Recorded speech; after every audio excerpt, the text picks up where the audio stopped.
I've been talking about minimalism here on the internet for quite some time now. In fact, a few years, which is crazy to think about. One of the things that I've noticed with these ongoing trends of decluttering your life is that they sell you the idea that once you declutter, you're gonna change your life forever.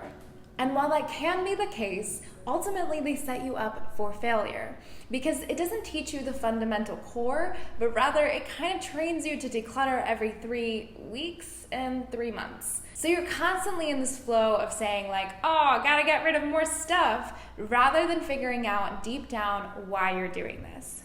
One of the things that I really like about The Minimalist from theminimalist.com, from Josh and Ryan, is that they teach you not to declutter, but to ask the really important questions. The questions like, how does this add value to my life? If I had more time, how would I spend it? If I had more time with a loved one, who would that be? Finding that true value at its core is the important part of minimalism. See, before you even tackle like what's on your wall and decluttering like that, it's important to dive into, well, the important questions. So here are 2 things that I think you should do before getting into minimalism. The first is ask yourself, why? Why are you doing this? Now, voluntary simplicity at its core is a super privileged concept. Think about it.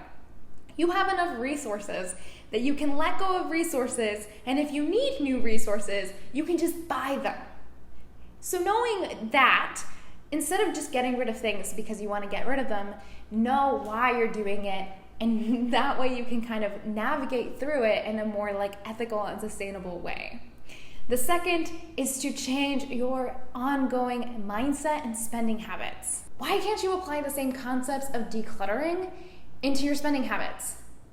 Does this item spark joy? Does this add value to my life? Where is this going to be in 6 months, 2 years, 5 years? Is this something that's like a trend and I'm going to look back and be like, oh my God, why did I wear feathers in my hair? Or is this something that you're going to love on a long term? All of these things are so important. Not only is it a very sustainable way to go through minimalism, but it's going to prevent you from spending a bunch of money to then declutter in a few months. So minimalism is not about stuff. It's not about decluttering. The process of decluttering itself is very therapeutic. Don't skip out on that. It's good to let go of things, and it's good to find that process and see how much you've grown in the last few years. But it's not about getting rid of things.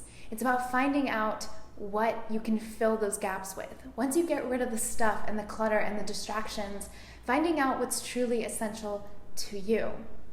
That's the biggest challenge about minimalism, because it's not a one-size-fits-all. It's going to be completely different for you than it is for me. So I'm curious, what has your minimalism journey been like? What are some of the challenges and setbacks you've encountered? And more specifically, what would you like to learn next? For now, don't forget to live sustainably and consciously, and I will see you in my next video. And this is the Girl Gone Green. My name is Manuela. Are you subscribed? Subscribe. No, seriously, like, why aren't you subscribed yet? I've been doing this for years.